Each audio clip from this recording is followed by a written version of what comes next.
ബഹുമാനപ്പെട്ട അബൂ ഹുറൈറ റളിയല്ലാഹു അൻഹു റിപ്പോർട്ട് ചെയ്യുന്ന ഹദീസ്, നബിയുനാ റസൂലുള്ളാഹി സ്വല്ലല്ലാഹു അലൈഹി വസല്ലമ തങ്ങൾ പറയുകയാണ്, കുല്ലു ഉമ്മത്തി മുആഫാ ഇല്ലൽ മുജാഹിറൂൻ. എന്റെ ഉമ്മത്തികൾക്ക് അല്ലാഹു പുറത്തു കൊടുത്തേക്കാം, എന്റെ ഉമ്മത്തികൾക്ക് അല്ലാഹു മാപ്പ് ചെയ്തേക്കാം, എന്റെ ഉമ്മത്തികളുടെ പാപങ്ങൾ അല്ലാഹു ഏറ്റെടുത്തേക്കാം. ഇല്ലൽ മുജാഹിറൂൻ, പാപങ്ങൾ പരസ്യമായി പറയുന്നവരൊഴികെ, പാപങ്ങൾ പരസ്യമായി പറയുന്നവരൊഴികെ അവരുടെ പാപങ്ങൾ അല്ലാഹു മാപ്പ് ചെയ്യുകയില്ല.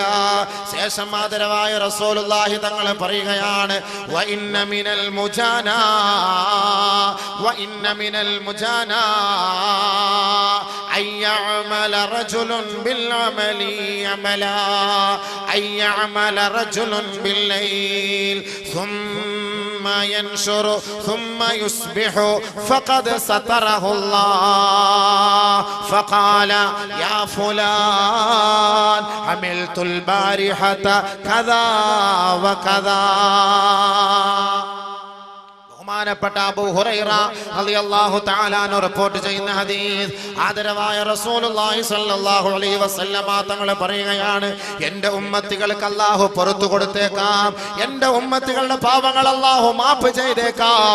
ഇല്ലൽ മുജാഹിറൂൻ, പാപങ്ങൾ പരസ്യമായി പറയുന്നവരൊഴികെ, പാപങ്ങൾ പരസ്യമായി പറയുന്നവരൊഴികെ, പരസ്യമായി താൻ ചെയ്ത പാപങ്ങൾ പറയുന്നവരൊഴികെ എൻ്റെ ഉമ്മത്തികളുടെ പാപങ്ങൾ അല്ലാഹു മാപ്പ് ചെയ്തേക്കാം. ആദരവായ റസൂലുള്ളാഹി തങ്ങൾ പറയുകയാണ്, വഇന്ന മിനൽ ജുബാനാ, വിഡ്ഢികളിൽ പെട്ടവരാണ്, വിവരമില്ലാത്തവരിൽ പെട്ടവനാണ്, അയ്യഅമലർ റജുലു അമലാ അമലം ബില്ലൈൽ, കഴിഞ്ഞ രാത്രിയിൽ അവൻ ഒരു തെറ്റ് ചെയ്തു, ഫഖദ് സതറഹുല്ലാഹു അലൈഹി, അല്ലാഹു അത് ഒളിപ്പിച്ചു വെച്ചിരിക്കുകയായിരുന്നു, പടച്ചവൻ അത് മറച്ചു വെച്ചതാണ്. തുമ്മ യുസ്ബിഹു, നേരം വെളുത്തപ്പോ ഇവൻ തന്റെ സുഹൃത്തിനെ വിളിച്ചിട്ട് പറഞ്ഞു, യാ ഫുലാൻ അമിൽതുൽ ബാരിഹത കദാ വകദാ, ഏ സഹോദരാ, ഏ അളിയാ, ഏ സുഹൃത്തേ, ചെക്ക, ഞാൻ ഇന്നലെ രാത്രി ഇന്ന പെണ്ണുമായി ഞാൻ അങ്ങനെ ചെയ്തു, എനിക്ക് ഇന്നലെ ഒരു ഐറ്റം കിട്ടി, അവളുമായി ഞാൻ ഇന്ന സ്ഥലത്ത് പോയി, ഇന്ന സമയങ്ങളിൽ ഇത്ര സ്ഥലത്ത് ഞങ്ങൾ അടിച്ചു പൊളിച്ചു, ഞാൻ ഇന്ന തെറ്റ് ചെയ്തു എന്ന് അല്ലാഹു ഒളിപ്പിച്ചു വെച്ച മറച്ചു വെച്ച തെറ്റുകൾ തന്റെ സുഹൃത്തുക്കളോട് പറയുന്നവരെ അവന്റെ പാപം അല്ലാഹു പൊറുക്കുകയില്ല, അവന്റെ പാപം അല്ലാഹു ഏറ്റെടുക്കുകയില്ല, അവൻ അല്ലാഹു പുറത്തു കൊടുക്കുകയില്ല. ചില ആളുകൾ മണിയറ രഹസ്യം പരസ്യപ്പെടുത്തുന്നവരുണ്ടാകും.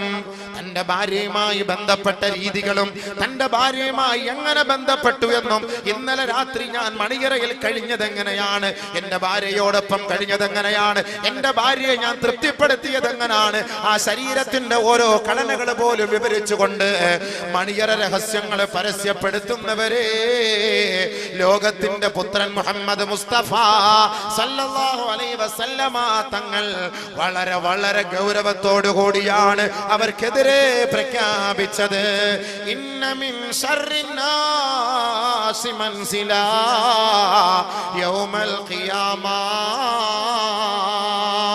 നാളെ ആഖിറത്തിലെ പടച്ചവന്റെ കോടതിയുടെ മുന്നിൽ മഹ്ശറ വൻസഭയിൽ അല്ലാഹു റബ്ബുൽ ഇസ്സത്ത് തന്റെ ജനതകളെ, തന്റെ അടിമകളെ മുഴുവനും നീതിക്ക് വേണ്ടി, വിചാരണയ്ക്ക് വേണ്ടി ഹാജരാക്കുമ്പോ ഇൻദല്ലാഹി മൻസിലാ,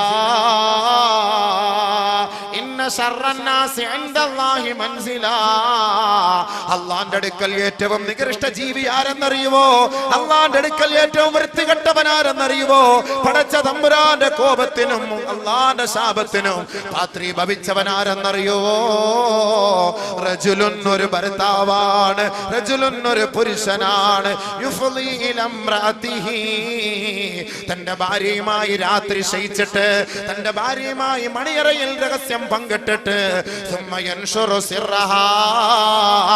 ആ കഴിഞ്ഞ രാത്രിയിൽ തന്റെ ഭാര്യയോട് അവൻ എങ്ങനെയാണോ ശയിച്ചത്, എങ്ങനെയാണോ ലൈംഗികമായി ബന്ധപ്പെട്ടത്, അവൻ പരസ്യപ്പെടുത്തുന്ന വിഡ്ഢികളെ അവനാണ് നാളെ ആഖിറത്തിൽ ഏറ്റവും നികൃഷ്ടനെന്ന്, ഏറ്റവും നീചനെന്ന്, ഏറ്റവും നിന്ദ്യനെന്ന് നബിയുനാ റസൂലുള്ളാഹി സ്വല്ലല്ലാഹു അലൈഹി വസല്ലം. അത് ഒരാൾ ചെയ്ത പാവം, അല്ലെങ്കിൽ പാവം അല്ലെങ്കിലും ഇനിയിപ്പോ പാവം ചെയ്താലും അങ്ങനെ പാവവും പറയുമല്ലോ. സ്കൂളിൽ നിന്ന് എനിക്ക് ഒരെണ്ണത്തിനെ കിട്ടി, അല്ലെങ്കിൽ ഞാൻ മാംഗ്ലൂർ പോയപ്പോൾ ലോഡ്ജിൽ പോയപ്പോൾ അവർ അഡ്ജസ്റ്റ് ചെയ്ത് തന്നു, പൈസ കൊടുത്തു, അവിടുന്ന് ടിക്കറ്റ് എടുത്ത് ബസ്സിൽ യാത്ര ചെയ്യാമെങ്കിൽ ഒരാളെ ഒപ്പിച്ചുതരാന്ന് പറഞ്ഞു. അങ്ങനെയൊക്കെ എനിക്ക് കിട്ടി, നീ വേണമെങ്കിൽ കൂടെ കൂടിക്കോ, നിനക്കൂടെ ഞാൻ ഒപ്പിച്ചുതരാം, ഞാൻ ഫോൺ നമ്പർ തരാം, നീ ഒന്ന് പോയിക്കോ എന്നും പറഞ്ഞിട്ട് ആ തെറ്റുകളെ വിളിച്ചു പറയുകയും ചെയ്യിക്കുകയും അതിന് പ്രോത്സാഹിപ്പിക്കുകയും ചെയ്യുന്നവൻ ഏറ്റവും വലിയ നിന്ദനാണ്. നബി സല്ലല്ലാഹു അലൈഹി വസല്ലം തങ്ങൾ പറഞ്ഞത് ആൺപിശാചും പെൺപിശാചും പോലെയാണ്. ആൺപിശാചും പെൺപിശാചും പോലെയാണ്. പരസ്യമായിട്ട് റോഡിന്റെ സൈഡിൽ നിന്ന് അവർ ശാരീരികമായി ബന്ധപ്പെടും, ഒരു കൂസലില്ലാതെ ലജ്ജയില്ലാതെ അവർ വിവരമില്ലാത്തവരാണ്, ശൈത്താന്കളാണ്, പിശാചുക്കളാണ്. നബിയുനാ റസൂലുള്ളാഹി അഷ്ഹദു അല്ലാ ഇലാഹ ഇല്ലല്ലാഹ് അസ്തഗ്ഫിറുല്ലാഹ് അഷ്ഹദു അല്ലാ ഇലാഹ ഇല്ലല്ലാഹ് അസ്തഗ്ഫിറുല്ലാഹ് അസ്അലുകൽ ജന്നത അഊദു ബിക മിനൻ നാർ. അപ്പൊ അതുകൊണ്ട് എന്താ പറഞ്ഞത്? അപ്പൊ അതുകൊണ്ട് എന്തെങ്കിലുമൊക്കെ അങ്ങനെ ചെയ്തിട്ടുണ്ടെങ്കിൽ ഒന്ന് മാപ്പാക്കാൻ വേണ്ടി ആത്മാർത്ഥമായി റബ്ബിനോടൊന്ന് പറഞ്ഞാൽ നിറക്കണ്ണുകളോട് കൂടി. മനസ്സിലായില്ലേ? അപ്പൊ ഇങ്ങനെയാണ് തെറ്റിൽ നിന്ന് പരിഹാരം കാണേണ്ടത്. ഇനി അടുത്ത് വാ അടുത്ത് ഇനി തൗബ സ്വീകരിക്കണമെങ്കിൽ അടുത്ത വഴി എന്താണ്? തൗബ എന്നൊക്കെ പറഞ്ഞ നിങ്ങളിപ്പോ എന്താ ഈ വിചാരിച്ചത്? സംഭവം ഇത്രയും വലിയ സംഭവമാണെന്നാണ് നമ്മൾ അറിഞ്ഞില്ലല്ലോ. അടുത്തത് وإن كانت المعصية بينه وبين الله فلها ثلاثة شروط. അവന്റെ പാപം അവനും അല്ലാഹുവും തമ്മിലാണെങ്കിൽ 3 നിബന്ധനകൾ അവനുണ്ട്. ഒരു മനുഷ്യൻ തൗബ ചെയ്യണമെങ്കിൽ, പശ്ചാത്തപിക്കണമെങ്കിൽ, അവൻ ചെയ്ത പാപം അവനും അല്ലാഹുവും തമ്മിലുള്ള പാപമാണെങ്കിൽ ഫലഹാ സലാസത്ത് ശുറൂത്ത്, 3 നിബന്ധനകളാണ്. അല്ലാഹുവിനോട് ചെയ്ത പാപം, എനിക്ക് നിസ്കരിക്കയില്ല, കള്ളവും പറഞ്ഞ് വിചരിച്ച് അത് ഇത് ഹറാമുകളൊക്കെ ചെയ്തിട്ട് അല്ലാഹുവായിട്ട് ബന്ധപ്പെട്ട പാപം, അങ്ങനെ ചെയ്താൽ ഫലഹാ സലാസത്ത് ശുറൂത്ത്, 3 നിബന്ധനകൾ അവൻ പാലിക്കണം. ഒന്ന്, പാവം പിഴുത് കളയണം. ഇപ്പൊ നിലവിൽ ചെയ്തുകൊണ്ടിരിക്കുന്ന പാവം അത് നിലവിൽ എടുത്ത് കളയണം, പറിച്ച് കളയണം. മുരടോടുകൂടി പറിച്ച് ഡിലീറ്റ് ആക്കി കളയണം. ഒന്ന് കൂടുതൽ വിശദീകരിക്കാൻ സമയമില്ല. അവൻ ചെയ്യുന്ന ആ ഒരു തെറ്റിന്റെ മേൽ അവനൊരു വിഷമമുണ്ടാകും, ഒരു ഖേദപ്രകടനം. ചെയ്തു പോയല്ലോ, തെറ്റായി പോയല്ലോ, പഠിച്ചവനെ അക്രമമായി പോയല്ലോ, ഒരു വല്ലാത്ത ഒരു ഖേദപ്രകടനം. അതെപ്പോഴും ഉണ്ടാകണം. തെറ്റ് ചെയ്യുമ്പോ ഒരു ഖേദമുണ്ടാകുന്നത് അത് ഒരു ഈമാന്റെ ലക്ഷണമാണ് എന്നാണ് ഹബീബായ തങ്ങൾ പറയുന്നത്. ഒരു ഖേദമുണ്ടാവുക. എത്ര തെറ്റ് ചെയ്താലും പുല്ല് വില പോലുമില്ലാതെ വീണ്ടും തെറ്റ് ചെയ്യുന്നവൻ അവൻ ഈമാൻ ഇല്ലാത്തവന്റെ അടയാളമാണ്. നമ്മളിപ്പോ മനുഷ്യന്മാരാണ്, തെറ്റ് ചെയ്യാത്താരാ? തെറ്റിൽ വീണു പോകും. പക്ഷെ ആ വീഴുന്ന തെറ്റ്